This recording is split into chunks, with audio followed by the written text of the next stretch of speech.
তুমি বুড়ি মানুষ, তোমার গায়ে যত শক্তি আছে সমস্ত শক্তি দিয়ে আমারে পিটাও, আমারে মারো, মারতে মারতে আমাকে বাড়ি থেকে তুমি বের করে দাও। তোমার বাড়ি শুদ্ধ তামাম দুনিয়া ছেড়ে দিতে পারি, আল্লাহর নবীর কদম মোবারক ছেড়ে দিতে পারি না। রাসূল করিম সাল্লাল্লাহু আলাইহি ওয়াসাল্লাম হযরত আলীকে ডাকলেন, আলী গো, চুক্তিপত্রে যেখানে আমার নাম মুহাম্মদুর রাসূলুল্লাহ লেখা আছে, আমার নামের সামনে থেকে রাসূলুল্লাহ নামটা বাদ দিয়ে দাও, মুহাম্মদ বিন আব্দুল্লাহ লেখ। হযরত আলী বলছেন, ইয়া রাসূলুল্লাহ, সারা জীবন আপনার গোলামি করেছি, যা বলেছেন তাই শুনেছি, জীবনটাও আপনার জন্য দেওয়ার জন্য প্রস্তুত আছি, ভবিষ্যতেও যত কথা বলবেন সব মাথা পেতে মেনে নেব, কিন্তু আজকের এই হুকুম আমার পক্ষে মানা সম্ভব হবে না। আমি আলীর পক্ষে কিছুতেই সম্ভব নয় যে আল্লাহর নবীর নামের সামনে থেকে মুহাম্মদুর রাসূলুল্লাহ আমি কেটে দেব, রাসূলুল্লাহ শব্দ আমি কাটতে পারবো না, এটা আমার পক্ষে সম্ভব নয়। নবীজি বললেন, আলী, কোন জায়গায় রাসূলুল্লাহ লেখা আমারে দেখো, আমি কেটে দিই। আমার বন্ধুগণ, নাম লিখতে জানেন না, সই করতে পারেন না, পড়তে জানেন না, তিনি বলতেছেন, ইন্নামা বুইসতু মুআল্লিমান, আমি পৃথিবীতে প্রেরিত হয়েছি শুধুমাত্র শিক্ষক হিসেবে দুনিয়ায় এসেছি। সুবহানাল্লাহ। দুনিয়ার কোন শিক্ষা প্রতিষ্ঠানে আল্লাহ রাব্বুল আলামিন তার হাবিবকে পড়ান নাই, যেহেতু তিনি তো বিশ্ব নবী। আমার নবী কি নবী? জোরে কন না, কি নবী? আপনার আমার নবী বিশ্ব নবী। বিশ্ব নবী সাধারণ মানুষের কাছে কি পড়বে? যে পড়াবে তার মগজ তো ছোট, তার জ্ঞান তো সীমিত। সীমিত জ্ঞান দিয়া বিশ্ব নেতারে কি শিখাবে, বিশ্ব নবীরে কি শিখাবে? এই জন্য আল্লাহ রাব্বুল আলামিন বিশ্ব নবীর শিক্ষক আল্লাহ পাক নিজে হয়ে গেলেন। কোরআনে কারীম বলছে, যখনই নবীদের জ্ঞানের কথা এসেছে তখনই আল্লাহ পাক বলেছেন আমি জ্ঞান দিয়েছি। লক্ষ্য করুন, হযরত ইব্রাহিম আলাইহিস সালাম তার পিতাকে ডেকে বলছেন, ইয়া আবাতি ইন্নী ক্বাদ জাআনি মিনাল ইলমি মা লাম ইয়াতিকা ফাত্তাবি'নি আহদিকা সিরাতান সাবিয়্যা। হে পিতা, বিশ্বাস করো, আমার কাছে এমন এক জ্ঞান এসেছে যা তোমার কাছে নাই, যা তোমার কাছে আসেনি। তুমি আমার অনুসরণ করো, আমি তোমার সোজা পথ দেখাই দেবো। সুবহানাল্লাহ। তুমি আমাকে অনুসরণ করো, যেহেতু আমার কাছে যে জ্ঞান আসছে ওই জ্ঞান তোমার কাছে নাই। ইব্রাহিম আলাইহিস সালামের কাছে কার জ্ঞান আসছে? আল্লাহ রাব্বুল আলামিনের জ্ঞান। লূত আলাইহিস সালাম কি নবুয়ত প্রদান করে আল্লাহ রাব্বুল আলামিন বলছেন, ওয়া লূতান আতাইনাহু হুকমান ওয়া ইলমা। আমি লূতকে আমার পক্ষ থেকে জ্ঞান দান করেছি, হিকমত দিয়েছি, বিজ্ঞান শিক্ষা দিয়েছি, আমি তাকে ইলম দান করেছি। সুবহানাল্লাহ। আমি তাকে ইলম দিয়েছি। মুসা আলাইহিস সালাম সম্পর্কে আল্লাহ পাক বলেন, ওয়ালাম্মা বালাগা আশুদ্দাহু ওয়াস্তাওয়া আতাইনাহু হুকমান ওয়া ইলমা। মুসা আলাইহিস সালাম যখন বয়স সন্ধিক্ষণে পৌঁছে গেলেন, যখন তিনি পূর্ণ বয়স প্রাপ্ত হলেন এবং তিনি যখন নিজেকে সম্পূর্ণ লালন পালন করার কাজ যখন তার সম্পূর্ণ হয়ে গেল, আমি তখন আমার পক্ষ থেকে তাকে ইলম দান করেছি, জ্ঞান দান করেছি, হিকমত দিয়েছি, জ্ঞান দিয়েছি। রাসূল কারীম সাল্লাল্লাহু আলাইহি ওয়াসাল্লাম সম্পর্কে আল্লাহ পাক বলছেন, وَلَئِنِ اتَّبَعْتَ أَهْوَاءَهُمْ بَعْدَ الَّذِي جَاءَكَ مِنَ الْعِلْمِ مَا لَكَ مِنَ اللَّهِ مِنْ وَلِيٍّ وَلَا نَصِيرٍ। তুমি যদি জ্ঞান লাভের পরও তাদের প্রবৃত্তির অনুসরণ করো, তাহলে আল্লাহর কাছ থেকে তোমাকে রক্ষাকারী কেউ থাকবে না, কোন সাহায্যকারী তুমি পাবে না। আমি যে জ্ঞান তোমাকে দিয়েছি এটারই অনুসরণ করো। এর মধ্যেই মুক্তি, বিশ্ববাসীর মুক্তি এই জ্ঞানের অনুসরণের ভেতরে। প্রত্যেক জাতির জন্য আল্লাহ রাব্বুল আলামিন নিজের পক্ষ থেকে রাসূল পাঠিয়েছেন। আল্লাহ পাক বলেছেন ওয়ালিকুল্লি উম্মাতির রাসূল, প্রত্যেক জাতির জন্য আমি রাসূল প্রেরণ করেছি। এমন কোন জাতি নাই যার কাছে নবী রাসূল পাঠানো হয় নাই। ওয়া ইম মিন উম্মাতিন ইল্লা খালা ফিহা নাযীর, সমস্ত নবীদের কাছে, সমস্ত উম্মতের কাছে, জাতির কাছে আমার পক্ষ থেকে আমি নবী পাঠাইছি। কোন সুবহানাল্লাহ। কেউ যেন বলতে পারে না যে আমরা আল্লাহর পক্ষ থেকে কোনো দাওয়াত পাই নাই, আল্লাহর পক্ষ থেকে সত্যকে চেনার কোন রাস্তা পাই নাই। এই জন্য প্রত্যেক নবীদের, প্রত্যেক উম্মতের জন্য, জাতির জন্য আল্লাহ সুবহানাহু ওয়া তাআলা তিনি নবী পাঠিয়েছেন নিজের পক্ষ থেকে, হেদায়েত পাঠিয়েছেন নিজের পক্ষ থেকে। এই নবীদেরকে পাঠাবার উদ্দেশ্য কি ছিল? কোরআনে কারিমে আল্লাহ পাক বলেন, আমাদের নবীকে আল্লাহ পাক ডেকে বলছেন আলিফ লাম রা কিতাবুন আনজালনাহু ইলাইকা লিতুখরিজান নাস মিনাজ যুলুমাতি ইলান নূর। আলিফ লাম রা কিতাবুন আনজালনাহু ইলাইকা লিতুখরিজান নাস মিনাজ যুলুমাতি ইলান নূর। এই কিতাব আমি আপনার উপর অবতীর্ণ করেছি। এটা হচ্ছে একখানা কিতাব। এই কিতাবখানা আমি আপনার প্রতি অবতীর্ণ করেছি। এই জন্য করেছি কিতাব অবতীর্ণ যাতে করে মানব মণ্ডলীকে পঞ্জীভূত অন্ধকারের ভিতর থেকে বের করে আলোর দিকে নিয়ে আসতে পারেন। এ বিশ্ব হচ্ছে অন্ধকারে ভরা। পৃথিবীতে মানব রচিত যত মতবাদ আছে সব হচ্ছে অন্ধকার। সবগুলি কি? অন্ধকার। এই অন্ধকারের ভিতর থেকে আলোর দিকে নিয়ে আসবেন। আলো হচ্ছে কি? ইসলাম। আলো হচ্ছে কোরআন। কোরআনের দিকে নিয়ে আসবে, ইসলামের দিকে নিয়ে আসবে। সেই জন্য আমি আপনার প্রতি এই কোরআন অবতীর্ণ করেছি। আমার ভাইয়েরা, সকল আসমানি কিতাবের উপরে আমাদের ঈমান আনা লাগবে। শুধুমাত্র কোরআন শরীফের উপরে নয়, সকল কিতাবের উপর ঈমান আনতে হবে। কোরআনকে যেমন মানি, মুহাম্মদ সাল্লাল্লাহু আলাইহি ওয়াসাল্লামকে যেমন মানি, সব নবীদের উপরে ওই রকম ঈমান আনতে হবে। কোরআন যেমন মানি ওই রকম করে সমস্ত কিতাবের উপরে ঈমান আনতে হবে। এটার শর্তই দেওয়া হয়েছে, মুমিন হচ্ছে তারা ওয়াল্লাযীনা ইউমিনুনা বিমা উনজিলা ইলাইকা ওয়া মা উনজিলা মিন ক্বাবলিক। মুমিন হচ্ছে সেই সব লোক, মুত্তাকি হচ্ছে তারা যারা তোমার উপরে নাজিলকৃত কিতাবের উপর ঈমান এনেছে এবং এর আগে যত কিতাব আসছে সমস্ত কিতাবের উপর ঈমান এনেছে। তারাই হচ্ছে মুত্তাকি, তারাই হচ্ছে মুমিন। আল্লাহ পাক বলেন নাযালা আলাইকাল কিতাবা বিল হাক্কি মুসাদ্দিকান লিমা বাইনা ইয়াদাইহি। আল্লাহ তোমার প্রতি সত্য সহকারে যে কিতাব নাজিল করেছেন আর এর পূর্বে আগত সকল কিতাবের উপরে এর সত্যতা প্রমাণ করে।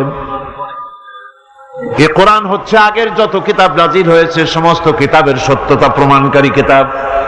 এই জন্য মুমিনদেরকে বলতে বলা হয়েছে কুল আমান্না বিল্লাহি ওয়া মা উনজিলা আলাইনা ওয়া মা উনজিলা আলা ইব্রাহিম ওয়া ইসমাঈল ওয়া ইসহাক ওয়া ইয়াকুব ওয়াল আসবাত। বলো আমরা ঈমান এনেছি আল্লাহর প্রতি, আমাদের প্রতি অবতীর্ণ কিতাবের প্রতি, আর ইব্রাহিম, ইসমাইল, ইসহাক, ইয়াকুব এবং তার আওলাদদের প্রতি যে কিতাব অবতীর্ণ হয়েছে সমস্ত কিতাবের উপর আমরা ঈমান এনেছি। وما أوتي موسى وعيسى والنبيون من ربهم لا نفرق بين أحد منهم ونحن له مسلمون। আর মুসা, ঈসা অন্যান্য নবীদের উপরে যত কিতাব অবতীর্ণ হয়েছে সমস্ত কিতাবের উপরে আমরা ঈমান আনতেছি। আর আমরা হচ্ছি আল্লাহ পাকের আজ্ঞাবহ, আমরা হচ্ছি আল্লাহ পাকের বান্দার মধ্যে আমরা শামিল। আল্লাহ পাক বলছেন এই পৃথিবীতে আমি যত নবী পাঠাইছি সমস্ত নবীদের সাথে তিনটা জিনিস দিয়েছি। কয়টা জিনিস? তিনটি জিনিস দিয়েছি সমস্ত নবীদের।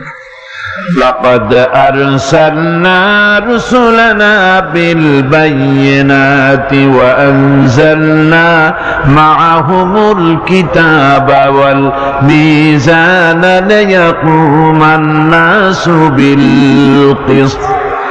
নিঃসন্দেহে আমি নবীদেরকে স্পষ্ট নিদর্শনাদি সহ এই পৃথিবীতে পাঠিয়েছি এবং সেই সঙ্গে তাদেরকে কিতাব দিয়েছি আর তাদেরকে মিজান দান করেছি, বায়িনাত দান করেছি। তিনটা জিনিস দিয়েছি, এক দিলাম বায়িনাত, আর এক দিলাম কিতাব, আর এক দিলাম মিজান। কয়টা হলো? তিনটা। বায়িনাত কি? বায়িনাত হলো, বায়িনাত বলা হয় এমন জিনিসগুলি কি যা একজন নবীর আচার আচরণ দেখে বুঝতে পারা যায় নিঃসন্দেহে ইনি আল্লাহর নবী। সুবহানাল্লাহ। এটাই হচ্ছে বায়িনাত। তার চরিত্র, তার আচার আচরণ এগুলি প্রমাণ করে তিনি নবী। আমার বন্ধুগণ, হযরতে খাদিজা রাদিয়াল্লাহু তাআলা আনহা যখন ইসলামের দাওয়াত পেয়েছিলেন, আল্লাহর নবীর পক্ষ থেকে যখন দাওয়াত পেলেন, নবুয়তের তাওহীদের যখন দাওয়াত পেয়েছিলেন, একজন স্ত্রী হিসেবে তার স্বামীর প্রতি এত শ্রদ্ধা, স্বামীর প্রতি এত ভক্তি শ্রদ্ধা, অনাবিল ভক্তি শ্রদ্ধা, যার কারণে হযরতে খাদিজা একটা মুহূর্তের জন্য, এক সেকেন্ডের জন্য দেরি করেন নাই, কোনো প্রশ্ন তোলেন নাই যে আপনি নবী হইলেন কেমনে, অথবা আপনার মধ্যে তো এই জিনিস দেখছি, আপনি নবী হইলেন কেমনে, এমন কোন কথা বলেন নাই। যখনই নবুয়তের তাওহীদের দাওয়াত পেলেন, মা খাদিজাতুল কুবরা সঙ্গে সঙ্গে তিনি পড়ে নিলেন লা ইলাহা ইল্লাল্লাহু মুহাম্মাদুর রাসূলুল্লাহ। নবী করিম সাল্লাল্লাহু আলাইহি ওয়াসাল্লাম বলেছেন, আকাশের নিচে জমিনের উপরে খাদিজার মতো উত্তম মহিলা পৃথিবীতে আর নাই। কি সম্মান আল্লাহ পাক তাকে দিয়েছেন! আল্লাহ পাক নিজে হযরতে খাদিজাকে সালাম জানিয়েছেন। সুবহানাল্লাহ বলবেন। হেরা পাহাড়ে হযরতে জিবরাইল আলাইহিস সালাম নবীজির সঙ্গে কথা বলছেন, ওহী নিয়ে এসেছেন। কিছুক্ষণ পরে হযরতে জিবরাইল বলেন, ইয়া রাসূলুল্লাহ, আমি দেখতে পাচ্ছি খাদিজা আপনার জন্য খানা নিয়ে আসতেছেন। খাদিজা যখন আপনার কাছে পৌঁছে যাবে, আপনি খাদিজাকে বলবেন, আল্লাহ রাব্বুল আলামিন আজ আমি আসার সময় আমার মাধ্যমে খাদিজাকে সালাম জানিয়েছেন। হযরতে খাদিজা যখন নবীজির কাছে পৌঁছে গেছেন, আল্লাহর নবী বলেন, খাদিজা, তোমার জন্য আজকে একটি সুসংবাদ আছে। তিনি বললেন, আমার জন্য কি খবর, কি সুসংবাদ? হযরতে রাসূল বলছেন, খাদিজা শোনো, এইমাত্র জিবরাইল আমার কাছে চলে গেলেন, আর জিবরাইল বলে গেলেন আল্লাহ রাব্বুল আলামিন তোমাকে সালাম জানিয়েছেন। হযরত খাদিজা ডুকরে কেঁদে উঠলেন। তিনি বললেন, ইয়া রাসূলুল্লাহ, আমার মানব জন্ম সার্থক হয়ে গেছে, আল্লাহ আমারে সালাম জানাইছেন, এর চাইতে সৌভাগ্য আমার জীবনে আর কিছুই নাই। তবে নবীজি, আল্লাহর সালামের জবাব কেমনে দিতে হয় আমি জানি না, আপনি দয়া করে আমার পক্ষ থেকে আল্লাহর সালাম যেমনে দিলে আল্লাহ খুশি হয় তেমনি আপনি দিয়া দিবেন। কি মহব্বত স্বামী আর স্ত্রীর ভিতরে ছিল। হযরতে খাদিজা হযরতে রাসূল করিম সাল্লাল্লাহু আলাইহি ওয়াসাল্লাম, নবী করিম সাল্লাল্লাহু আলাইহি ওয়াসাল্লামের ঘরে হযরত খাদিজা যতদিন ছিলেন আরেকটি বিবাহ তিনি করেন নাই। হযরত আয়েশা বলছেন, নবীজি আমার কাছে ঘুমানো ছিলেন, গভীর রাত্রে আমার ঘুম ভেঙে গেল। আমি চিন্তা করলাম নবীজি কোথায় গেলেন, মনে করলাম অন্য কোন স্ত্রীর ঘরে গেছে নাকি। আমি খুঁজতে লাগলাম, কোন ঘরে পাওয়া গেল না। খুঁজতে খুঁজতে অবশেষে আমি নবীজিকে পেলাম রিয়াদুল জান্নাতের ভেতরে মসজিদে নববীর জান্নাতের টুকরার ভেতরে বসে নবীজি মোনাজাত করতেছেন, আমিও পিছনে আল্লাহর দরবারে হাত তুললাম। নবীজি বলতেছিলেন, রব্বুল আলামিন, কঠিন ওই হাসরের ময়দানে মা তার সন্তান ভুলে যাবে, তার সন্তান ভুলে যাবে, স্বামী তার স্ত্রীকে হারায় ফেলবে, স্ত্রী তার স্বামীকে চিনবে না। ওই কঠিন হাসরের ময়দানে তাআলা আমি যেন আমার খাদিজারে হারায় না যাই। মোনাজাত শেষ হওয়ার পর হযরত আয়েশা বলেন, ইয়া রাসূলুল্লাহ, খাদিজা এই বুড়ির কথা এখনো কেন আপনার মনে পড়ে?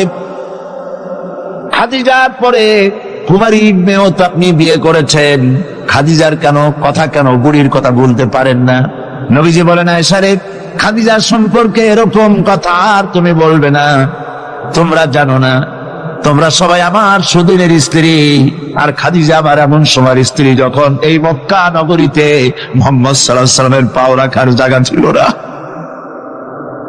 হযরত আয়েশা বললেন, ইয়া রাসূলুল্লাহ, আমি ক্ষমা চাই, আমাকে মাফ করে দিন, আমি খাদিজার সম্পর্কে এমন কথা আর উচ্চারণ করব না, তবে খাদিজার সম্পর্কে আমার কিছু কথা শোনান।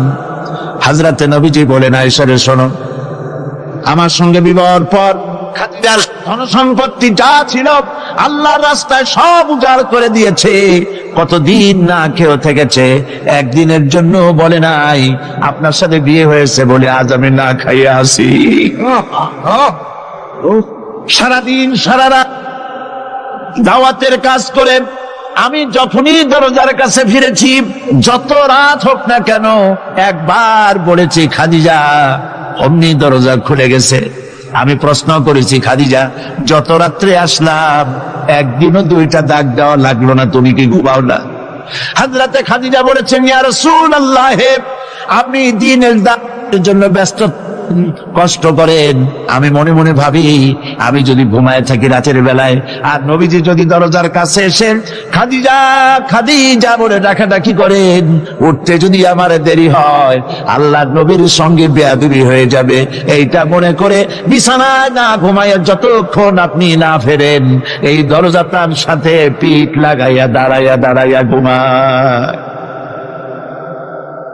হযরত আয়েশা বলেছেন, আমাদের ঘরে রান্না বান্না তেমন হতো না, আমাদের ঘরে তেমন গোশত খাওয়ার সুযোগ আমাদের কিসমতে তেমন হতো না। যদি কোনোদিন আমাদের ঘরে ডুম্বা বা ছাগল জবাই হতো, গোশতগুলি নবীজি কেটে ভাগ করে সমস্ত স্ত্রীদের ঘরে দিয়ে দিতেন। এরপরে কয়েকটা গোশতের টুকরা একটা টোপলায় নিয়ে হযরত খাদিজা মদিনার অলিতে গলিতে ঘুরে বেড়াতেন। খাদিজার কোন বান্ধবী পাওয়া যায় কিনা? সুবহানাল্লাহ। নবী করিম সাল্লাল্লাহু আলাইহি ওয়াসাল্লাম তার স্ত্রীদেরকে ভাবে ভালোবাসতেন, আর স্ত্রীরাও নবীর জন্য এভাবে ভালোবাসতেন, ভালোবাসা দিতে। স্ত্রী অধিকার ইসলাম দিয়েছে, আর কেউ দিতে পারে নাই। আর এই স্ত্রীদের মধ্যে সব থেকে উত্তম স্ত্রীকে নবীজি বলেছেন, আদ-দুনিয়া কুল্লুহা মাতাউন ওয়া খায়রুল মাতাঈদ দুনিয়া ইমরাতুস সালিহা। দুনিয়ার সবকিছু এর মধ্যে উত্তম নিয়ামত হচ্ছে পতিপরায়ণা। সুবহানাল্লাহ। হুজুর বলেছেন, তিনটি জিনিস আমি পছন্দ করি, তিনটি জিনিস আমার প্রিয়। একটি হলো নামাজ, একটি হলো সুগন্ধ, আরেকটি হলো স্ত্রী। সুবহানাল্লাহ।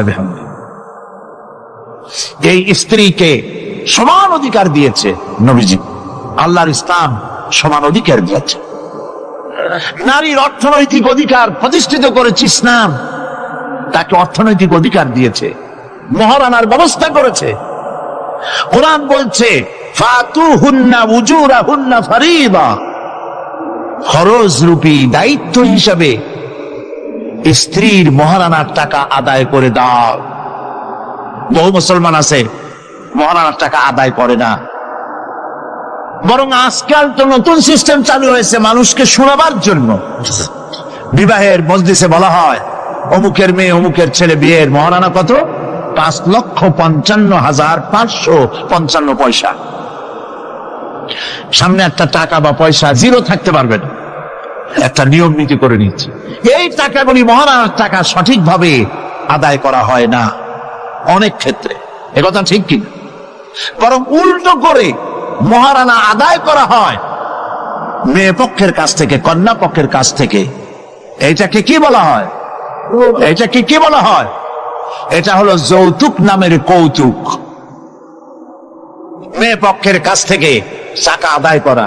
মেয়ে পক্ষ যদি ইচ্ছে করে বর পক্ষকে যদি টাকা দেয়, পয়সা দেয়, গাড়ি দেয়, বাড়ি দেয়, কোনো আপত্তি নেই, দিতে পারে।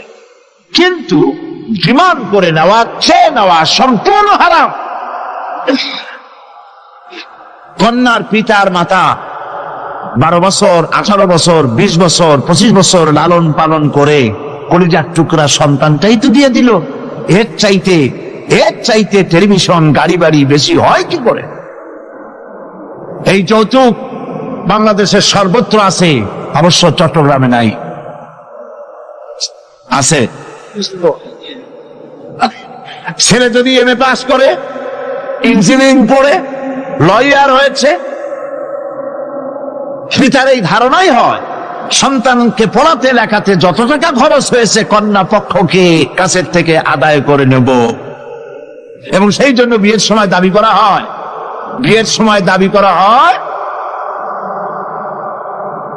50 লক্ষ টাকা দিতে হবে, গুলশানে 3টা বাড়ি দিতে হবে, মঙ্গল গ্রহে অফিস বানায় দিতে হবে।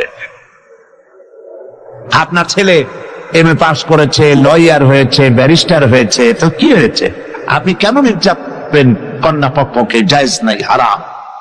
শূকরের মাংস যেমন হারাম, কন্যা পক্ষের কাছ থেকে জবরদস্তি করে চেয়ে ডিমান্ড করে যৌতুক আদায় করা ওরকমই হারাম। এই কাজটি কি আপনারা করবেন? এই কাজটি কি করবেন? বিবাহ করাবেন ছেলেকে ভালোবাসা দিয়ে, টাকা দিয়ে, পয়সা দিয়ে বিবাহ করায়া মেয়ে একটা ঘরে নিয়ে আসবেন, কন্যা পক্ষের উপরে চাপ সৃষ্টি করবেন না। তো নারীকে মহারণা দেওয়ার ব্যবস্থা ইসলাম করেছে। কে ব্যবস্থা করেছে বলেন? ইসলাম করেছে।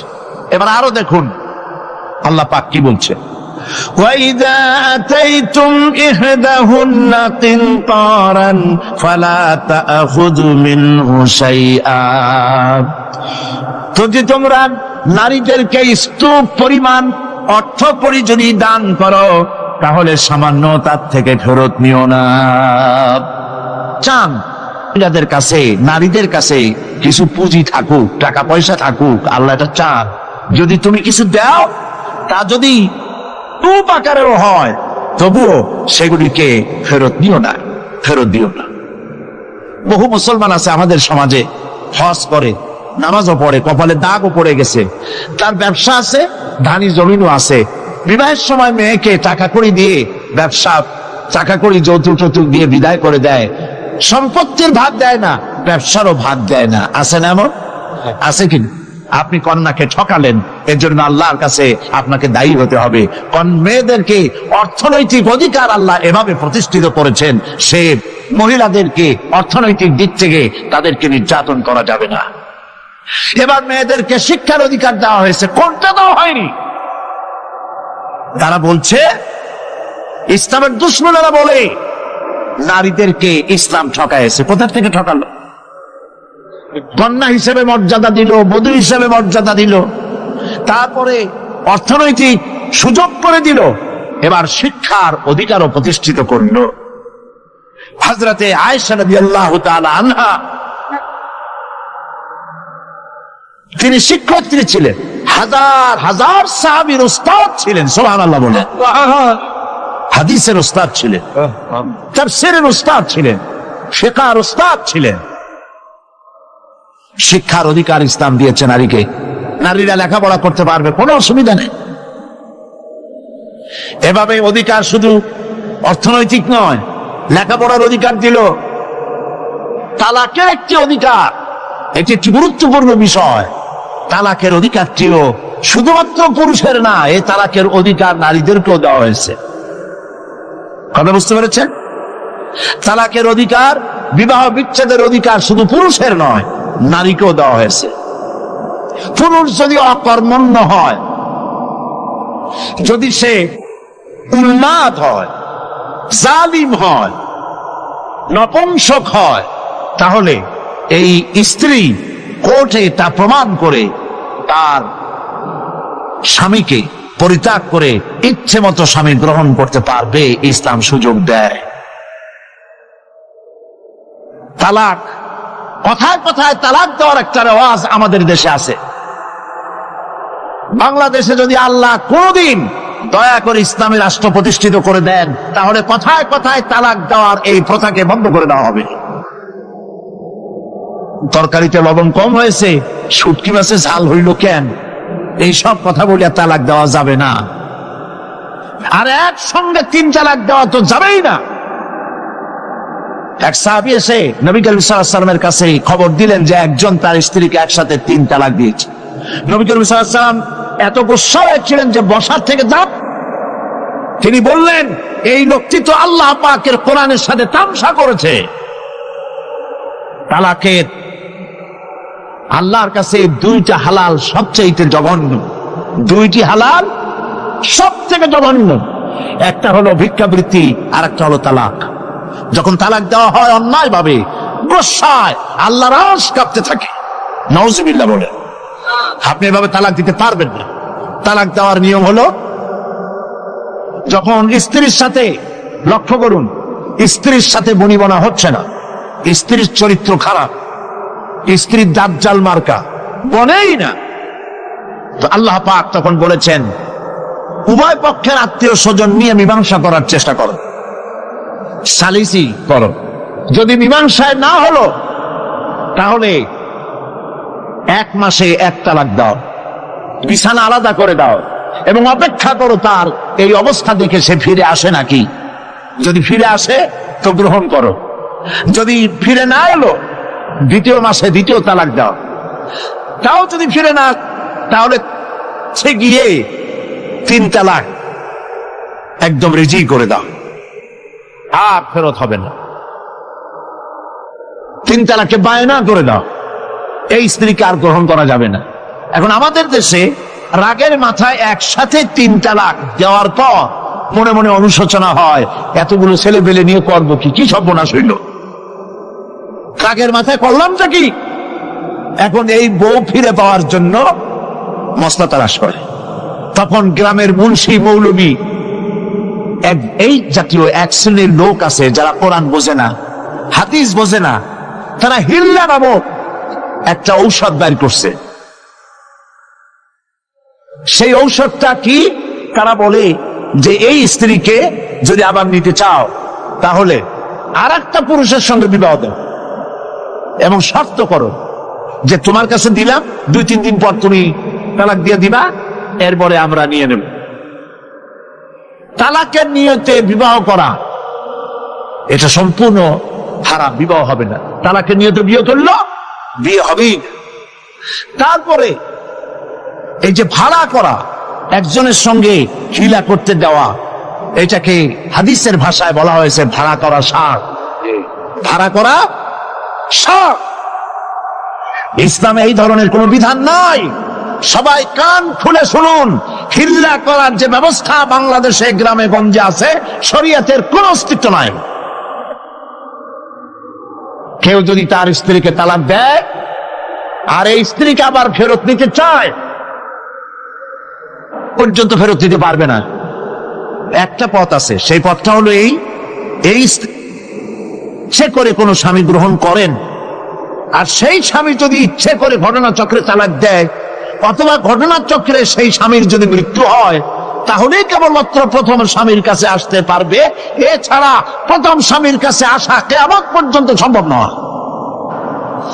এইটা ইসলাম করেছে দৃষ্টান্তমূলক শাস্তি দেওয়ার জন্য। কথায় কথায় তালাক দেবা, বাগুন ভর্তায় মরিচ হইল কেন, এইসব শয়তানি চলবে না। এইটার জন্যই এই বিধান করা হয়েছে। তালাক কখনো রাগের মাথায় এই জঘন্য কাজ কেউ করবেন না। যদি করতেই হয়, তাহলে 3 মাসে তিন তালাক হবে, একসাথে তিন তালাক দেওয়া যাবে না। যদি কেউ একসাথে তিন তালাক দিয়ে বসে, তালাক হয়ে যাবে, এটাও মনে রাখবেন, তালাক হয়ে যাবে। তবে আল্লাহ পাক অসন্তুষ্ট হবেন, নারাজ হবেন, গোসায় আল্লাহর আরশ কাঁপতে থাকে। এই কাজটি কখনো করবেন না। আল্লাহ পাক তালাক চান না, আল্লাহ চান স্বামী স্ত্রীর মধ্যে মহব্বত পয়দা হোক। সুবহানাল্লাহ। যদি স্ত্রীর উপর রাগ হয়, কখনো মন খারাপ হয়, আল্লাহ বলছেন ওয়ালা তানসাউল ফাদলা বাইনাকুম, তোমরা পরস্পরের অনুগ্রহকে ভুলে। আজকের একটা ব্যাপারে মন খারাপ হয়েছে, তুমি চিন্তা করো তোমার জীবনের অনেক ক্ষেত্রে এই স্ত্রীর অনেক অবদান আছে, সেগুলিকে মনে করে আজকেরটা মাফ করে দিলেই তো সারে। সুবহানাল্লাহ। কম আল্লাহ পাক চান না স্বামী স্ত্রীর ভিতরে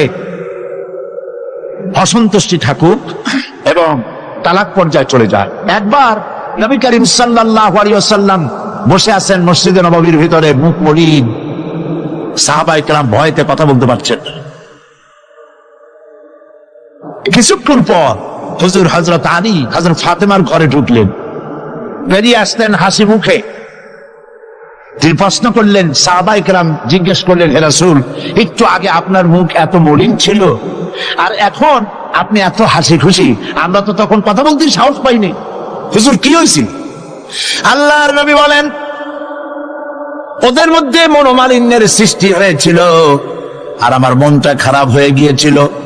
ওদের, বুঝতে পারছেন তো, হযরত আলী এবং ফাতেমার মধ্যে মনোমালিন্য সৃষ্টি হয়েছিল, আমার মনটা খারাপ হয়ে গিয়েছিল। আমি ভেতরে গেলাম, উভয়ের সঙ্গে কথা বললাম। এখন তারা দুজনের মধ্যে তাদের ভুল বুঝাবুঝির নিরসন হয়েছে, আমার মনটা খুশি হয়ে গেছে। নবীজি বলেন, ফাতেমাকে যে কষ্ট দেয় সে আমাকে কষ্ট দেয়, কারণ ফাতেমা আমার কলিজার টুকরা। স্বামী এবং স্ত্রীর মধ্যে সম্পর্ক ভালো থাকতে হবে, অধিকার সমান, তবে স্বামীর মর্যাদা বেশি। মর্যাদা কার বেশি? স্বামীর মর্যাদা বেশি। তিরমিজি শরীফের হাদিসে এসেছে, আল্লাহর নবী একদিন একদিকে যাচ্ছিলেন, জঙ্গল থেকে এক পাহাড়িয়া উট এসে নবীজির কদমের উপরে, নবীজির কদম মোবারকে চুমা দিল, সেজদা করলো। সাহাবায়ে কেরাম বললেন, ইয়া রাসূলুল্লাহ, হে পাহাড়ের উটের কি সৌভাগ্য, আল্লাহর নবীর পায়ের উপরে চুমা খেয়েছে, সেজদা দিয়েছে। আমাদেরকে অনুমতি দেন, আপনার কদমের উপরে আমরা সেজদা দিয়া ধন্য হই। হুজুর বলেন, শোনো, আমি যদি এই পৃথিবীর মানুষকে সেজদা করার জন্য যদি পারমিশন দিতাম, তাহলে পৃথিবীর সমস্ত নারীদেরকে বলতাম তারা যেন তাদের স্বামীকে সেজদা দেয়। তাহলে মর্যাদা কার বেশি? স্বামীর মর্যাদা বেশি। অধিকার সমান, মর্যাদা বেশি স্বামী। আবু দাউদ শরীফের হাদিসে এসেছে, নবীজি বলেছেন, কোন স্ত্রী লোক এমন অবস্থায় যদি মারা যায় যে তার স্বামী তার উপরে সন্তুষ্ট ছিল, আল্লাহ রাব্বুল আলামিন ওই মেয়ে লোকটি জান্নাত দান করে দিবেন। স্বামীর মর্যাদা এখানে বেশি। তাহলে আমরা দেখলাম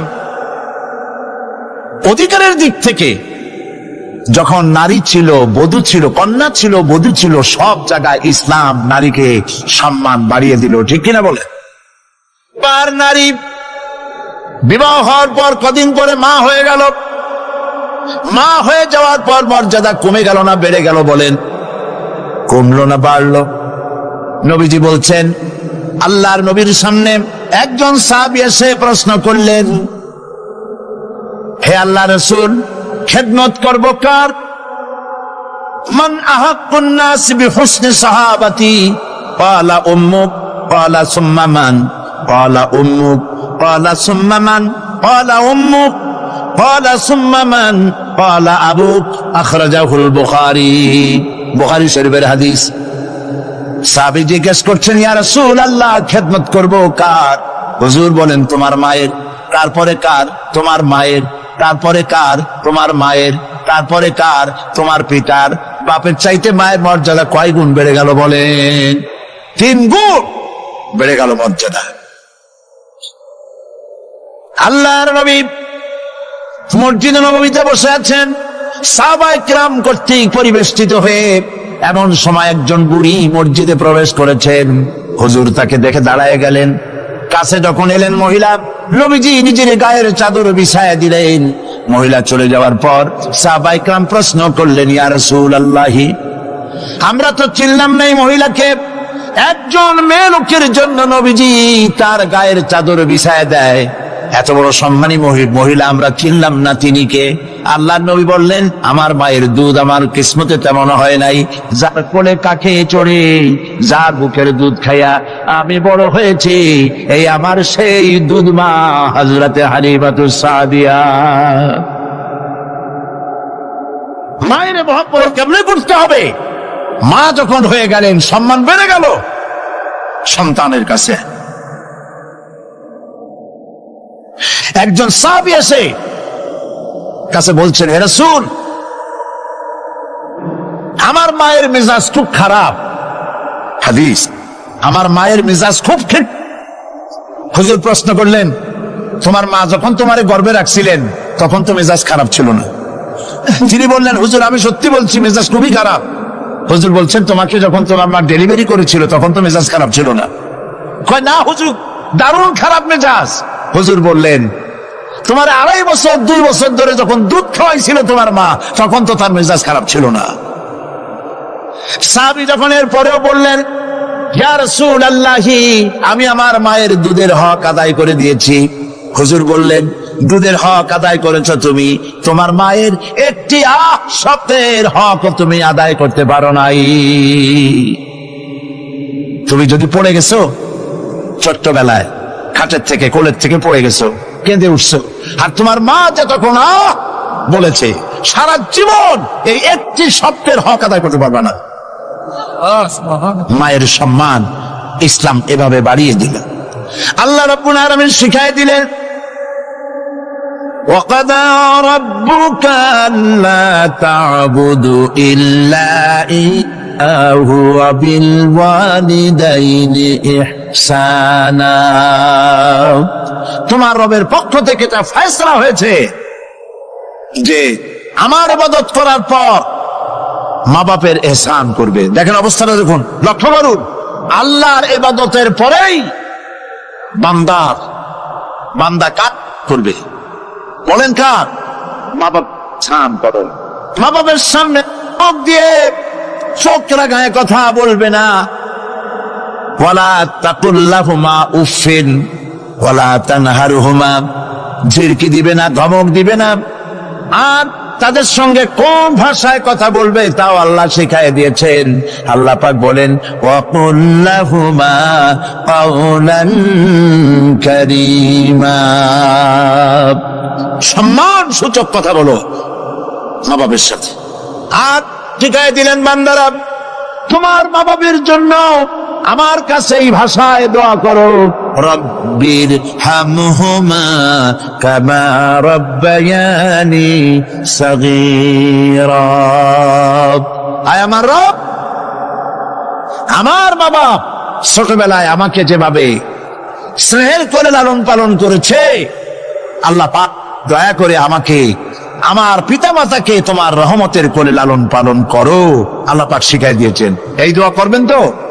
মনে থাকবে? প্রত্যেক নামাজের পরে মোনাজাতে এই দোয়া করবেন। মা বোনেরা লেখাপড়া করতে পারবেন, চাকরি করতে পারবেন, জিহাদে যেতে পারবেন, সবই করতে পারবেন পর্দার ভিতরে থেকে। আল্লাহ পাক কোরআনে কারিমে বলেছেন, ওয়াকারনা ফি বুয়ুতিকুন্না ওয়ালা তাবাররাজনা তাবাররুজাল জাহিলিয়াতিল উলা।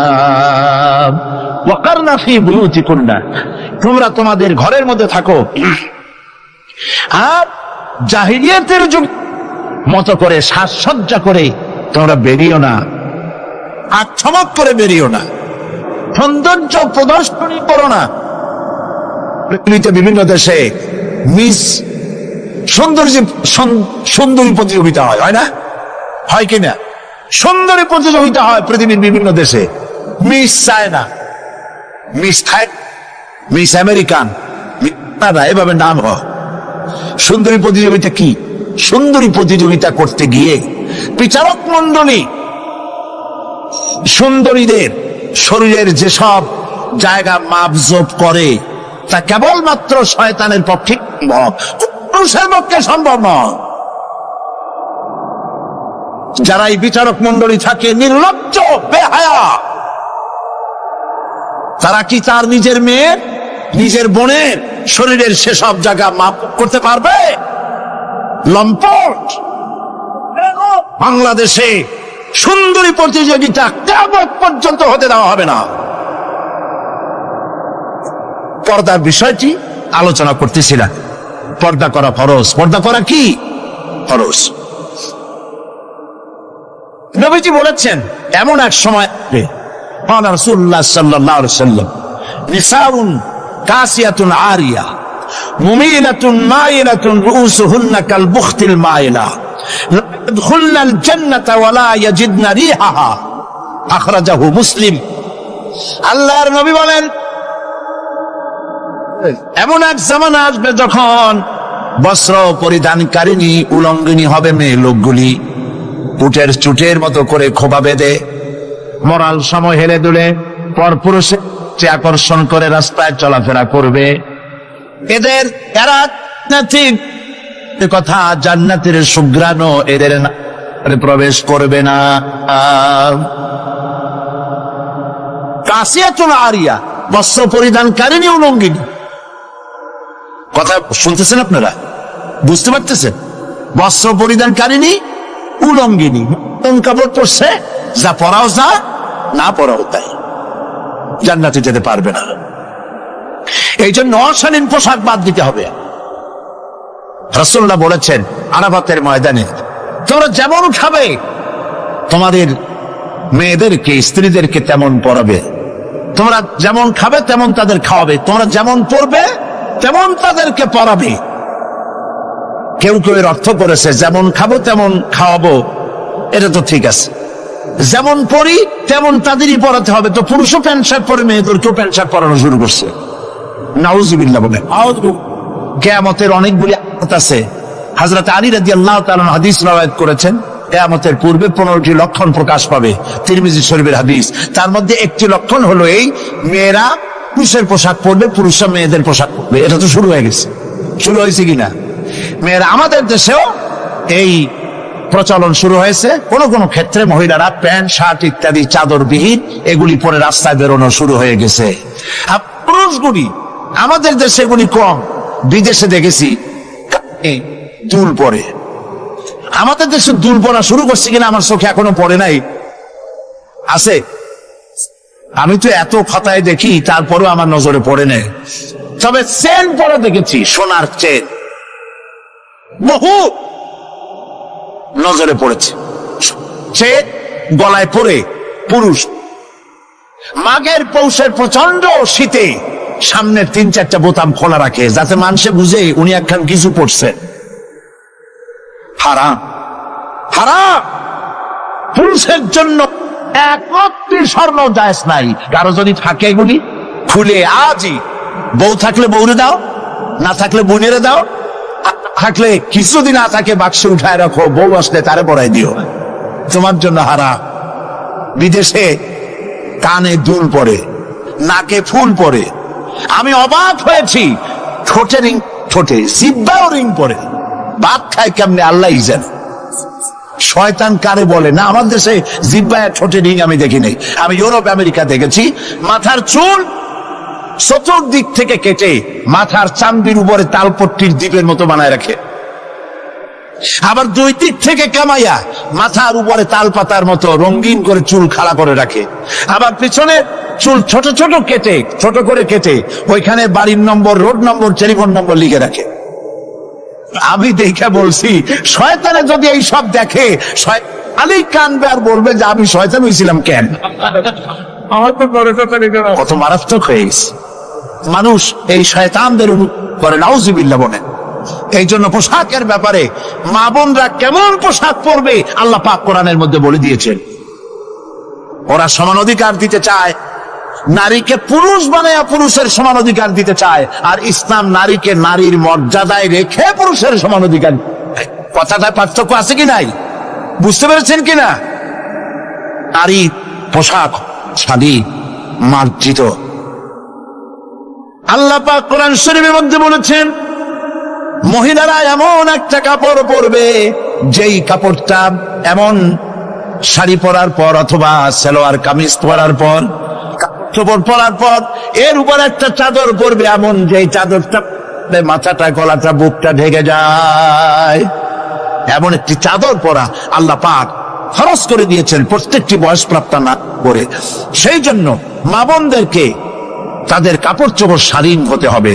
কোরআন শরীফে আল্লাহ পাক বলেছেন, ওয়ালা তাকরাবুজ জিনা ইন্নাহু কানা ফাহিশাতান ওয়া সাআ সাবিলা। জিনা করার কথা, জিনার নিকটও হয় না। এখন জিনার নিকটই কিভাবে হয়? জিনা করা তো দূরের কথা, জেনার কাছেও যাও না। জেনার কাছে যাওয়ার জন্য এগুলি হচ্ছে রুট, অশ্লীল গান, অশ্লীল বাজনা, সৌন্দর্য প্রতিযোগিতা, অশালীন অমার্জিত কাপড় চোপড় পরে রাস্তায় বেরোনো, এগুলি জেনা ব্যভিচার পথকে বাড়িয়ে দেয়। বলেন নাউযুবিল্লাহি মিন যালিকা। এই জন্য মহিলাদের চাদর পরার কথা বলা হয়েছে, বোরকা কথা বলা হয়েছে, হিজাব এবং নিকাব পরার কথা বলা হয়েছে। মহিলাদের ঘরই হচ্ছে তাদের জন্য জিহাদ। জিহাদের ফজিলত বয়ান করার পর মা বোন করেছেন, হে রাসূল আমাদের জিহাদের উপায় কি? হুজুর বলেছেন, আলাইকুন্না বিল বাইতি ফাইন্নাহুম জিহাদুকুন্না। তুমি ঘরে থাকো, ঘরটাই তোমার জন্য জিহাদ। সন্তান প্রতিপালন করা, এটাই তোমার জন্য জিহাদ। নারীরা ব্যবসা করতে পারবে, রাজনীতি করতে পারবে, সমাজনীতি করতে পারবে, সব পারবে, কিন্তু পুরুষের সাথে মেলামেশা থেকে নিজেকে অবশ্যই দূরত্ব ব্যবধান রেখে তাকে চলতে হবে। অবাধ মেলামেশাকে ইসলাম হারাম করেছে। রহমানির রহিম। এই বিশ্ব পরিস্থিতির একটি পরিসমাপ্তি ঘটে যাবে। বিশ্ব পরিস্থিতির পরিসমাপ্তির পর কিয়ামত অনুষ্ঠিত হবে। সেই কিয়ামতের দিন দুটি ভাগ হবে, এক ভাগ যাবে জাহান্নামে, আর এক ভাগ যাবে জান্নাতে। এখন এই জাহান্নামটা কি ধরনের হবে সে সম্পর্কে কোরআন বলছে, ইন্না জাহান্নামা কানাত মিরসাদা। জাহান্নাম হচ্ছে একটি ঘাঁটি বিশেষ, লিত্তাগীনা মাআবা, যা হবে বিদ্রোহীদের আবাসস্থল, লাবিথিনা ফিহা আহকাবা, যার ভেতরে মানুষেরা জাহান্নামীরা যুগের পর যুগ অবস্থান করবে।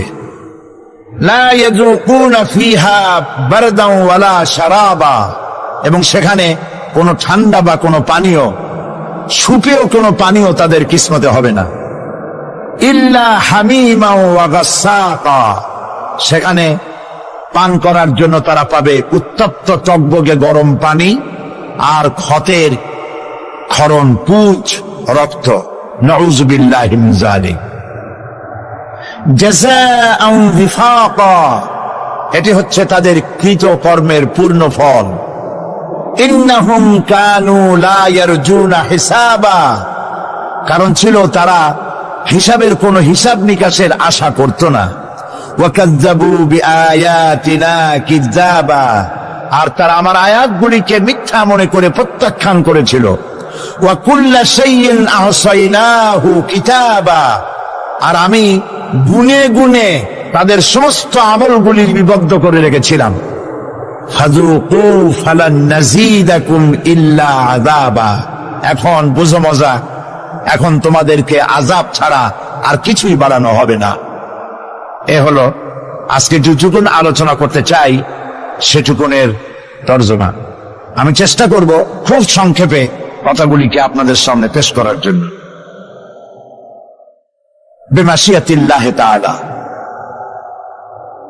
ইন্না জাহান্নামা কানাত মিরসাদা, জাহান্নাম হচ্ছে একটি ঘাঁটি, একটি ফাঁদ।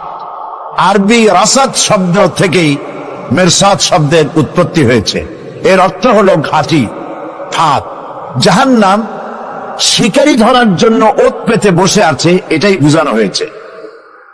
জাহান্নামের শিকার তারাই হবে যারা পৃথিবীতে আল্লাহ পাকের আনুগত্য করেনি, নবী করিম সাল্লাল্লাহু আলাইহি ওয়াসাল্লামকে বিশ্বাস করে নাই, ইসলামী আন্দোলনের সঙ্গে বিরোধিতা করেছে, তাদের জন্যই কিয়ামতে জাহান্নাম হবে। জাহান্নামে কারা যাবে, শাস্তি কি ধরনের হবে, আর জাহান্নাম থেকে কারা মুক্তি পাবে, এটাই হবে আজকের মূল আলোচনা। আল্লাহ রাব্বুল আলামিন কোরআনে কারীমের মধ্যে বলছেন, ওয়ালাকাদ যারানা লিজাহান্নামা কাসীরাম মিনাল জিন্নি ওয়াল ইনস লাহুম কুলুবুন লা ইয়াফকাহুনা বিহা ওয়া লাহুম আ'য়ুনুন লা ইউবসিরুনা বিহা ولهم آذان لا يسمعون بها أولئك كالأنعام بل هم أضل أولئك هم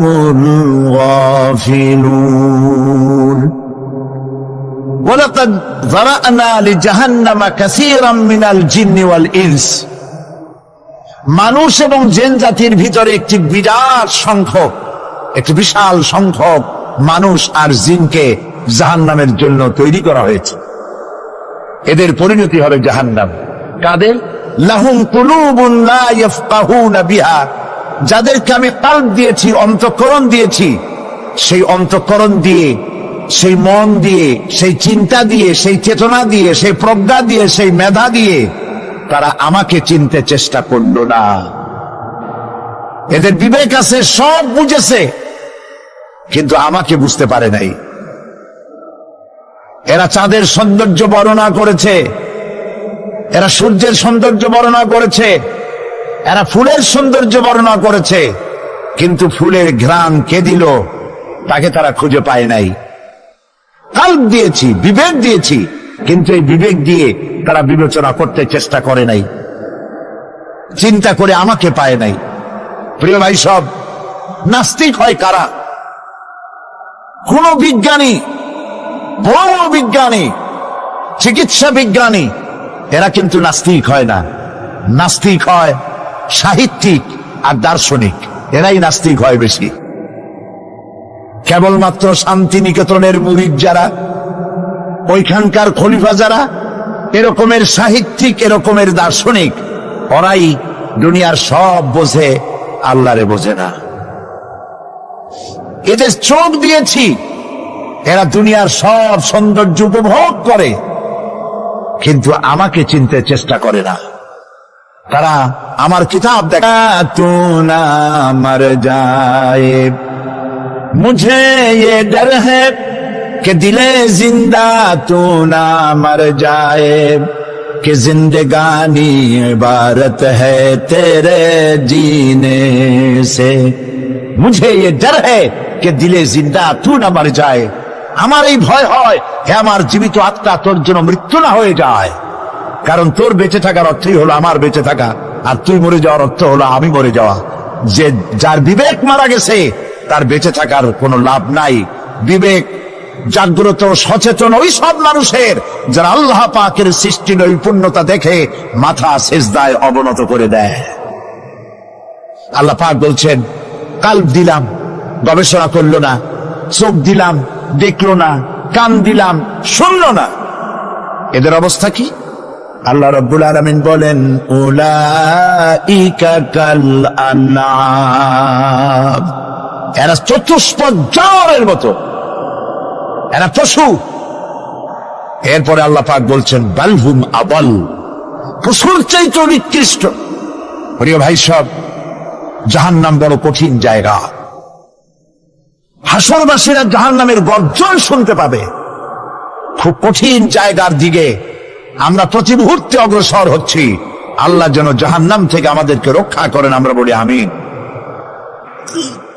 কিয়ামতের ময়দানে জাহান্নামের গর্জন হাসরবাসীরা শুনতে পাবে, আল্লাহ রাব্বুল আলামিন বলেন, ইদা উলকু ফিহা সামিউ লাহা শাহীকান ওয়া হিয়া তাফুর। যখন জাহান্নাম গর্জন করতে থাকবে, জাহান্নামের প্রচন্ড গর্জন, তাকাদু তামাইয়াজু মিনাল গায়ব, মনে হবে যেন জাহান্নাম গোসায় হেঁটে পড়তে চাইছে। কুল্লামা উলকিয়া ফিহা ফাওজুন সাআলাহুম খাযানাতুহা আলাম ইয়াতিকুম নাযীর। যখন কোন দলকে জাহান্নামের কাছে নিয়ে যাওয়া হবে, জাহান্নামের দ্বার রক্ষী বলবে, কেন জাহান্নামে আসলি? এই কঠিন জাহান্নামের পরিণতি সম্পর্কে কেউ কি তোমাদেরকে কিছুই শোনায় নাই? কোন সতর্ককারী কি তোমাদের কাছে আসে নাই? জাহান্নামীরা বলবে, ক্বালু বালা ক্বাদ জাআনা নাযীর, হ্যাঁ আমাদের কাছে সতর্ককারী এসেছিল। فكذبنا وقلنا ما نزل الله من شيء। আমরা সতর্ককারী আমাদেরকে জাহান্নামের কথা বলেছে, জান্নাতের কথা বলেছেন, আমরা এটাকে মিথ্যা মনে করেছি আর মনে করেছি আল্লাহ এসব কিছুই নাজিল করে নাই। জাহান্নামীরা আফসোস করে বলবে, وقالوا لو كنا نسمع أو نعقل ما كنا في أصحاب السعير। আরে যদি শুনতাম, নাসমাউ মানি মানতাম, যদি মানতাম, আলেমেরা যা বলেছিলেন কোরআন থেকে হাদিস থেকে, নবীরা যা বলেছিলেন, যদি মানতাম আর যদি বুঝতাম, আমল করতাম, আজকে জাহান্নামের কঠিন শাস্তির মুখোমুখি আমাদেরকে হতে হতো না। প্রিয় ভাই সব, জাহান্নাম বড় কঠিন জায়গা হবে। এই জাহান্নামে কারো মৃত্যু হবে না। এই পৃথিবীতে রোগ হোক, যত বড় মারাত্মক রোগ হোক, একদিন রোগী জরাজীর্ণ হয়ে ক্লান্তি হয়ে মৃত্যু হয়ে যাবে ঠিক, কিন্তু মানুষ যখন জাহান্নামে চলে যাবে, মৃত্যু যতই কামনা করুক না, কোনো মৃত্যু আর আসবে না। আল্লাহ পাক বলেছেন, সুম্মা লা ইয়ামুতু ফিহা ওয়া লা ইয়াহইয়া। জাহান্নামের কঠিন শাস্তি, মানুষ সেখানে বাঁচবেও না, মরবেও না, এমন এক দুরবস্থার মুখোমুখি হতে হবে পৃথিবীর মানব মণ্ডলীকে, কাফেরদেরকে, যারা জাহান্নামে যাবে। জাহান্নামীরা মৃত্যু কামনা করবে, বলবে, আরে যদি মরে যাইতাম। কোরআনে কারীমে রব্বুল আলামিন বলেছেন, লা তাদউ সুবুরান ওয়াহিদান ওয়ালা ওয়াদউ সুবুরান কাসীরা। এক মৃত্যু কামাই করো না, একটা মৃত্যু কামনা করো না। 1000 বার যদি মৃত্যু কামনা করো, মৃত্যু আর আসবে না। এই জাহান্নামের কঠিন শাস্তির ভেতরে মানুষকে থাকতে হবে। প্রিয় ভাই সব, এই জাহান্নামে সামান্য সামান্য পাপের কারণে, যে কোনো পাপের কারণেই জাহান্নাম হবে না। এই জাহান্নামে কারা যাবে তার একটি বয়ান আল্লাহ পাক কোরআন শরীফের মধ্যে বলে দিয়েছেন। একটি আয়াতের মধ্যে আল্লাহ রাব্বুল আলামিন বলেন, আলকিয়া ফি জাহান্নামা কুল্লা কাফফারিন আনিদ মান্নাইন লিল খায়রি মু'তাদিন মুরিব। প্রত্যেক অস্বীকারীকে জাহান্নামে যেতে হবে। যারাই আল্লাহ পাককে অস্বীকার করেছে তাদেরকে জাহান্নামে নিক্ষেপ করা হবে। যে সত্যের পথে প্রতিবন্ধকতার সৃষ্টি করেছে, ইসলামী আন্দোলনের সামনে বাধার সৃষ্টি করেছে, আর আল্লাহ পাকের সীমা লঙ্ঘন করেছে, দ্বীনের প্রতি সন্দেহ পোষণ করেছে, আর আল্লাহর সাথে শিরক করেছে, তাদের সকলকেই জাহান্নামে যেতে হবে। নাউযুবিল্লাহি মিন যালিক। আল্লাহ পাক এর থেকে আমাদেরকে হেফাজত করুন, আমরা বলি আমিন। প্রিয় ভাই সব, নবী রাসূলগণ তারা এই পৃথিবীতে আল্লাহর দেওয়া জীবন বিধান নিয়ে এসেছিলেন। একে অস্বীকার যারা করবে তাদেরকে কিয়ামতে জাহান্নামে নিক্ষেপ করা হবে। প্রতি মুহূর্তে আল্লাহর রহমতের উপরে বেঁচে থেকে যারা আল্লাহ পাকের কৃতজ্ঞতা স্বীকার করবে না, তাদেরকেও জাহান্নামে যেতে হবে। কোরআনে কারিমে আল্লাহ পাক বলেছেন, লা ইন শাকারতুম লা আযীদান্নাকুম ওয়া লা ইন কাফারতুম ইন্না আযাবি লাশাদীদ। আমার নিয়ামতের কৃতজ্ঞতা যারা স্বীকার করবে, আমার নিয়ামতের শুকর যারা আদায় করবে, আমি তাদের নিয়ামতকে বাড়ায় দেব। আর যারা অস্বীকার করবে, শুকর আদায় করবে না, তাদের জন্য শাস্তি দেওয়া হবে। এই জন্য আল্লাহ পাকের নিয়ামতের শুকরিয়া আদায় করতে হবে। 2 নম্বরে আল্লাহ পাকের হুকুম আহকাম মেনে জীবন পরিচালনা করতে হবে। নবীরা আল্লাহ পাকের পক্ষ থেকে যে দ্বীন নিয়ে এসেছেন, ওই দ্বীনের আনুগত্য করতে হবে, বিরোধিতা করা যাবে না। যারা ইসলামী আন্দোলনের বিরোধিতা করবে, আল্লাহর দ্বীন প্রতিষ্ঠার পথে যারাই বিরোধিতা করবে, জায়গা হবে কোথায়? জাহান্নাম। ভাই সব, জাহান্নাম বড় কঠিন হবে। সেদিন কেউ সুপারিশ করবে না, কোনো উপায় থাকবে না। কিয়ামতের ময়দানে আমলনামা ছেড়ে দেওয়া হবে।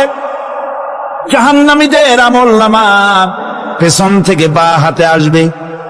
কোরআনে কারিমে আল্লাহ পাক বলেন, ওয়া আম্মা মান উতিয়া কিতাবাহু বিশিমালিহি ফায়াকুলু ইয়া লাইতানি লাম উতা কিতাবিয়া।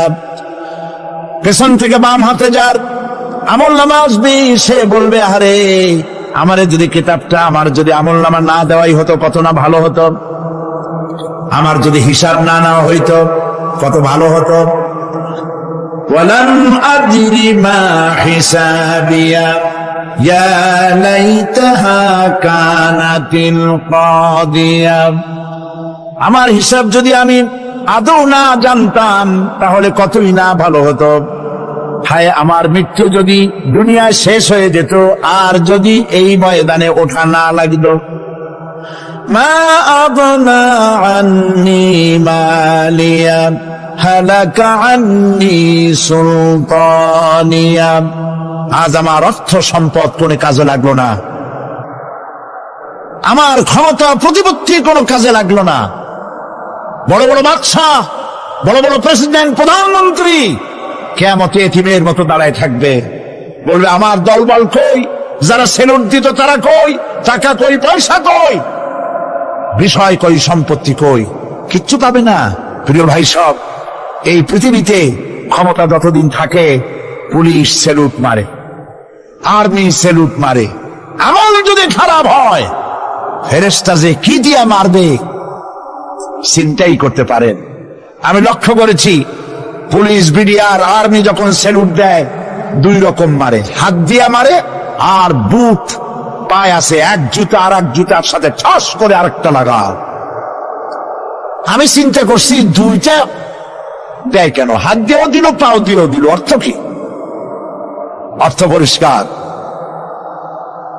সরকারের মন্ত্রী, সরকারের লোক, আপনি আমার সেলুট পাইতে পারেন। ব্রিটিশ নিয়মে মারলো হাত দিয়া, আর একটা ইশারা দিয়া দিল, মারেফতি ইশারা। সরকারে থাইকা যদি জনগণের সর্বনাশ করেন, মুসলমান দেশের তথ্য পাচার করে মুসলিম দেশের স্বাধীনতা যদি হরণ করতে চান, আর যদি ধরা পড়েন, তাহলে হাত দিয়া না, ওইটা দিয়ে মারবো।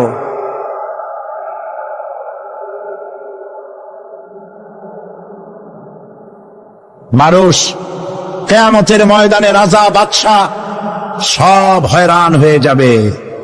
জাহান্নামীদেরকে, কাফেরদেরকে, কাফেররা উপস্থিত হবে। কোরআনে কারীম আমলনামা বাম হাতে, বেঈমানদের বাম হাতে আমলনামা দিয়ে আল্লাহ পাক বলবেন, খুযুহু ফাগুল্লুহু সুম্মাল জাহিমা সাল্লুহু সুম্মা সিলসিলাতি যারউহা ৭০ যিরাআন ফাসলুকু। আল্লাহ পাক বলেন, পাকড়াও, ধরো, কে ধরো। খুযুহু, ধরো, ফাগুল্লুহু, ওর গলায় দড়ি লাগাও, সুম্মাল জাহিমা সাল্লুহু, এরপর জাহান্নামে নিক্ষেপ করো। সুম্মা সিলসিলাতিন যারুহা সাবউনা জিরান ফাসলুকুহু, 70 গজ লম্বা শিকল দিয়া বন্ধ, জাহান্নামে নিক্ষেপ করো। এই জাহান্নামে ওই সব কাফিরদের জন্য হবে।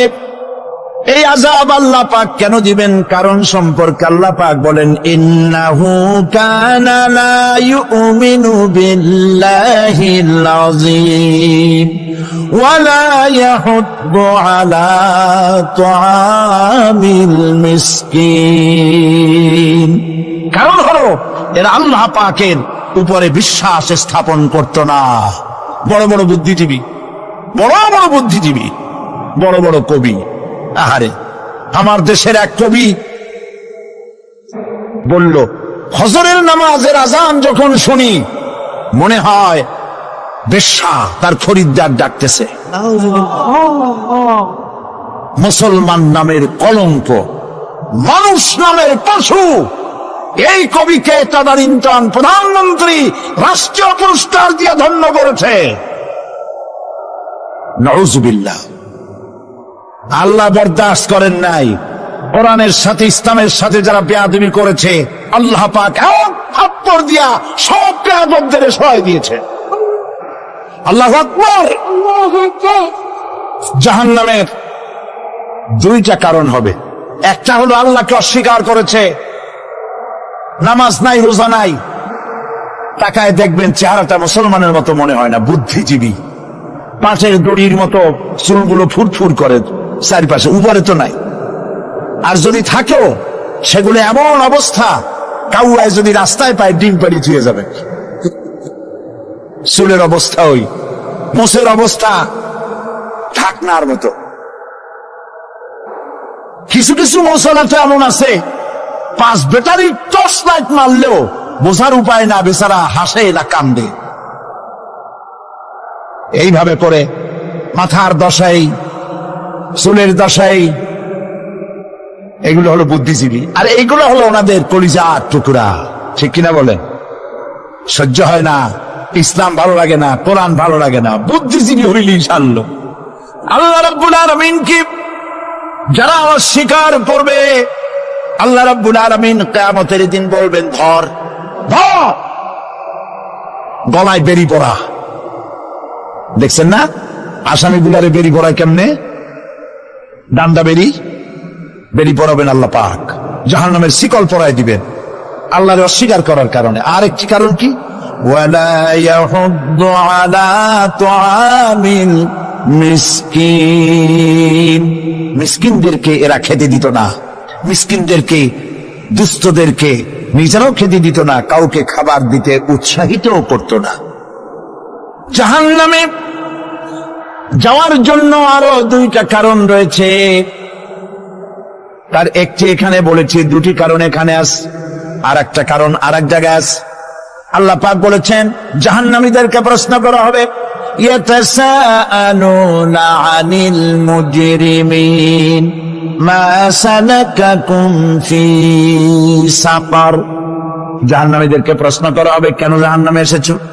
তারা বলবে, ক্বালু লাম নাকু মিনাল মুসাল্লিনা ওয়া লাম নাকু নুতঈমুল মিসকিন।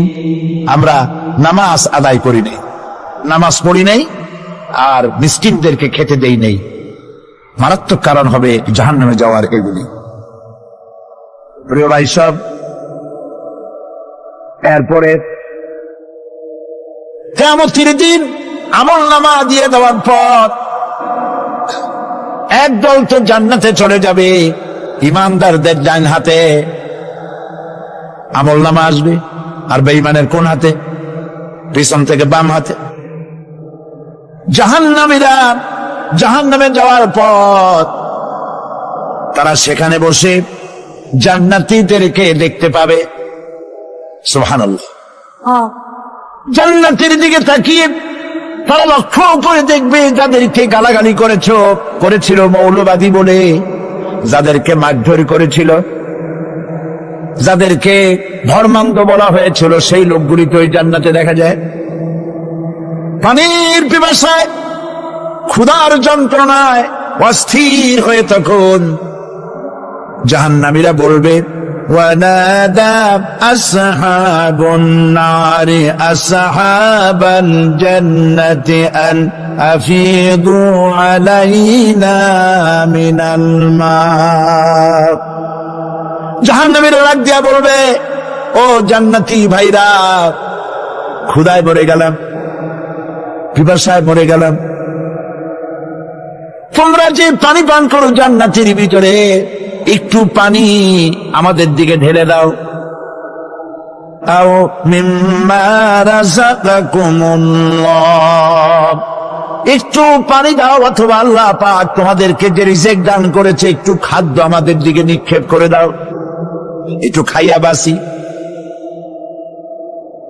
আল্লাহ রাব্বুল আলামিন বলেন, জান্নাতি লোকেরা তখন বলবে, ক্বালু ইন্নাল্লাহা হারামাহুমা আলাল কাফিরিন, কাফিরদের জন্য আল্লাহ রাব্বুল আলামিন জান্নাতের নাজ এবং নিয়ামত, খাদ্য এবং পানীয় সব হারাম করে দিয়েছেন আল্লাহ পাক।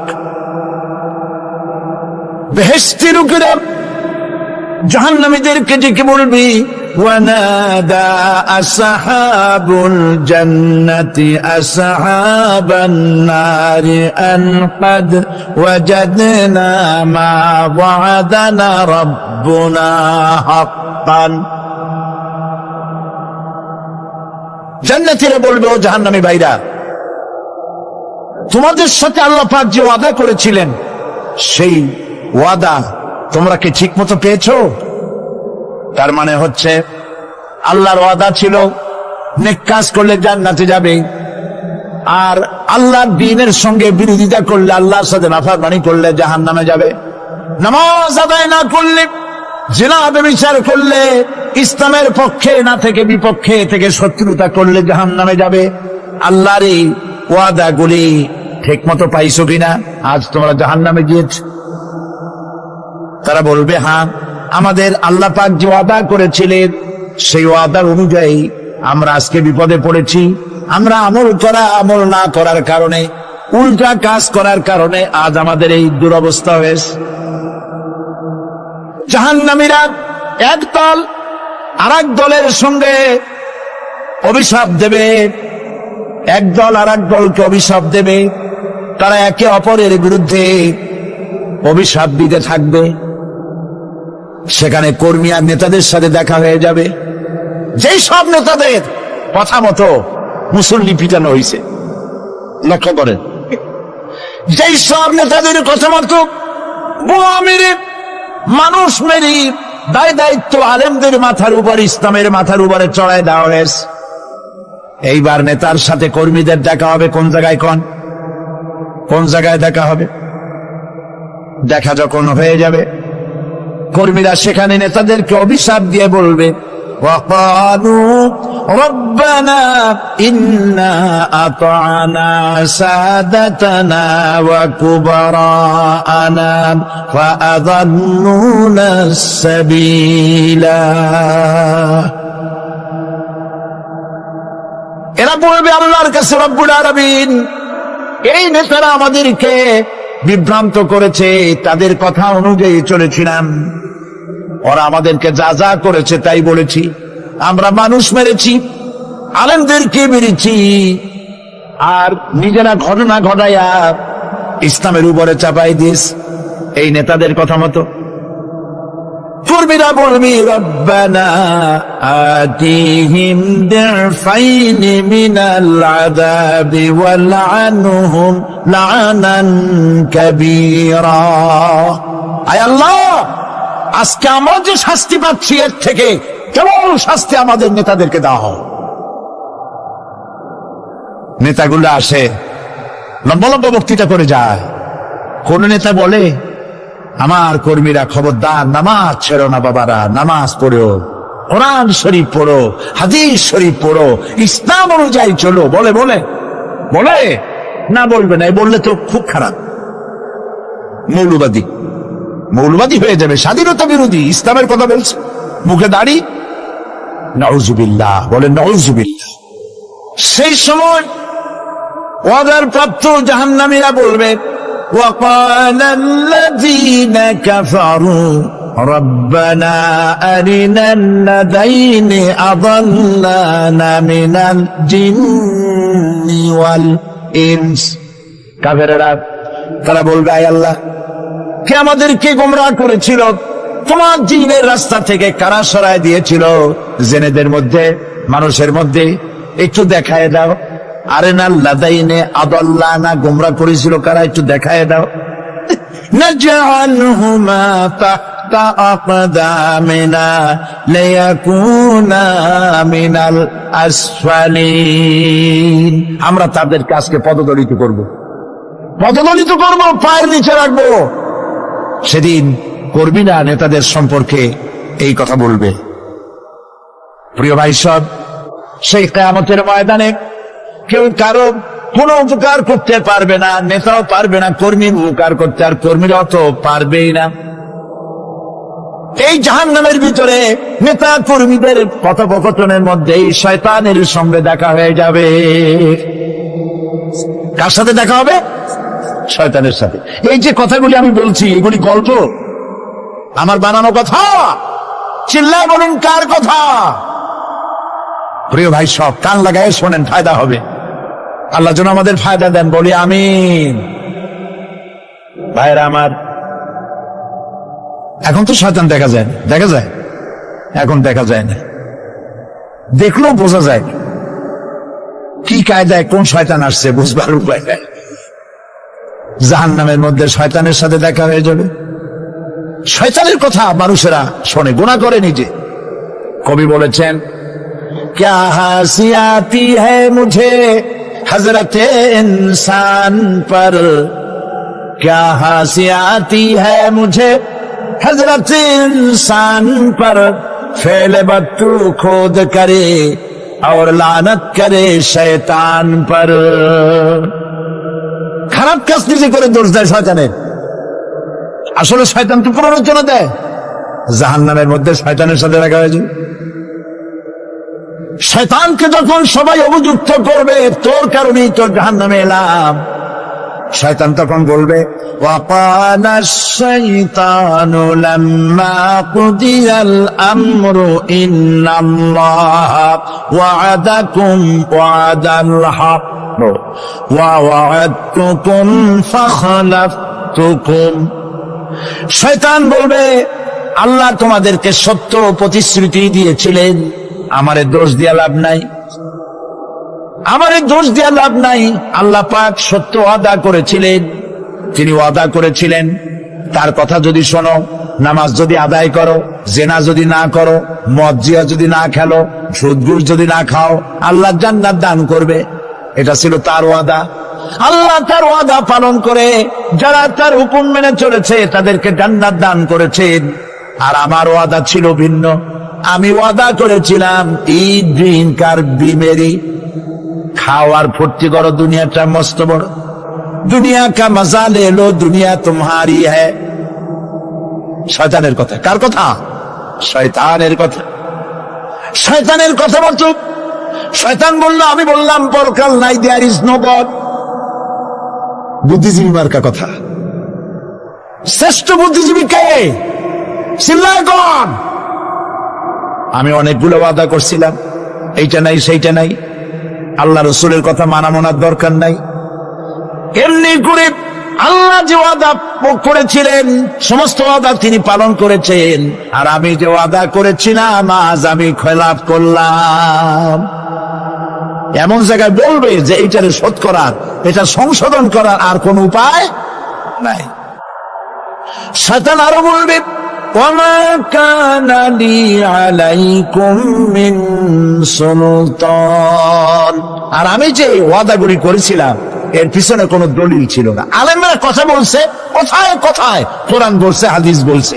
লক্ষ্য করে শুনতেছেন আপনারা?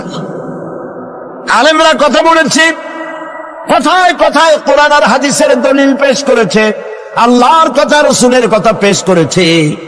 وما كان لي عليكم من سلطان।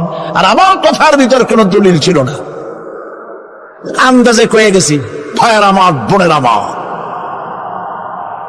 দিলাম একটা ডাক, ডাইনে তাকানো না, বায়ে তাকানো নাই, সবাই দিলা দৌড়। এখন আমারে দোষ দাও কেন? এইসব দোষ দিয়ে কি লাভ নাই?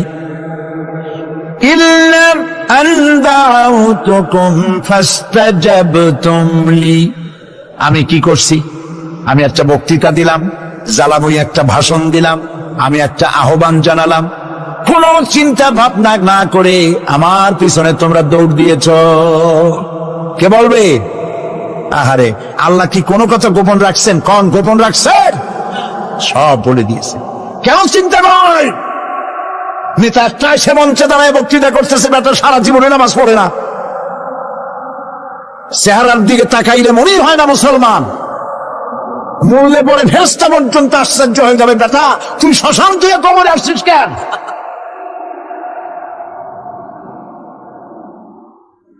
এগুলোর পিছনে দৌড়িস। তোমার ভাই, আমার ভাই, উল্লুক ভাই, ভাল্লুক ভাই। আজিব আজিব, কার পেছনে দৌড়াও? তুমি একটু চিন্তা করে দেখবে না কোন বেটার পিছনে দৌড়াই? শয়তান বলবে আমি শুধু একটা দাওয়াত দিয়েছিলাম, আমার দাওয়াত, আমি একটা আহ্বান করেছিলাম, কোনো বিবেচনা না করে, আমার চরিত্র, আমার আখলাক না দেখে আমার পেছনে পেছনে দৌড়াইছ। মা আনা বিমুসরিখিকুম ওয়া মা আনতুম বিমুসরিখি। আজ আমি তোমাদের কোনো সাহায্য করতে পারবো না, আমি তোমাদের চাইতেও বড় বিপদে আছি, তোমরা আমার সাহায্য করতে পারবে না। নাউযু বিল্লাহি মিন যালিক। আরে কি ভাই, উপায় থাকবে? এরপরে জাহান্নামে নেতাদের সাথে অনুসারীদের আর একবার দেখা হবে। আল্লাহ রাব্বুল আলামিন বলেন, এবার অনুসারীরা নেতাদেরকে ডেকে বলবে, শয়তানের কাছে পাত্তা পাবে না। শয়তান বলবে, যা বেটা, আমার কথা শুনছিলি কেন? আপনি নিশ্চয়ই বিপদে আছি। জাহান্নামীরা এরপরে দেখা হবে, তাদের নিজেদের নেতাদের সঙ্গে দেখা হয়ে যাবে। এই তো বড় বাবাজিরে পাইছি। وقال الضعفاء للذين استكبروا إنا كنا لكم تبعا فهل أنتم مغنون عنا من عذاب الله من شيء। অনুসারীরা সেদিন নেতৃবৃন্দকে বলবে, আমরা তোমাদের অনুগামী ছিলাম। ও নেতারা, যা কইছো তাই শুনছি, যাও বলেছ তাই শুনেছি, যারে মারতে বলছো তারে মারছি, সারা রাত তোমাদের কথা মতো ইসলামের বিরোধিতা করছি। করছে না? যা বলেছ তাই করেছি। এখন তোমরা কি পারো? আমরা তো অনুসারী ছিলাম। ফাহাল আনতুম মুগনুনা আন্না মিন আযাবিল্লাহি মিন শাই। আজকে দুনিয়াতে এত বাহাদুরি করছো, আজ এই জাহান্নামের ভিতরে একটু আযাব কি কমাই দিতে পারো নাকি? নেতারা বলবে, ক্বালু লাউ হাদানাল্লাহু লাহাদাইনাকুম সাওয়াউন আলাইনা আজাজি'না আম সাবারনা মা লানা মিন মাহিস। নেতারা বলবে, আল্লাহ যদি আমাদেরকে হেদায়েত করতেন, হেদায়েত দিতেন, আমরাও তোমাদেরকে হেদায়েত দিতাম। আজ ধৈর্য ধরো আর না ধরো, তোমাদের অবস্থা আর আমার অবস্থা সমান সমান।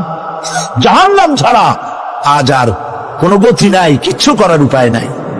ربنا ظلمنا أنفسنا وإن لم تغفر لنا وترحمنا لنكونن من الخاسرين ربنا لا تزغ قلوبنا بعد إذ هديتنا وهب لنا من لدنك رحمة إنك أنت الوهاب। أي الله تعالى হাজার হাজার মুসলমান নরনারী ঠান্ডাকে উপেক্ষা করে তোমার দ্বীনের কথা শোনার জন্য, কোরআনে কারীমের কথা শোনার জন্য এই মাঠে এসে হাজির হয়েছে। আল্লাহ তুমি দয়া করে মেহেরবানি করে আলোচনার সওয়াবটুকু হুজুরে পুরনুর সাল্লাল্লাহু আলাইহি ওয়াসাল্লামের রূহ মুবারকে পৌঁছে দাও।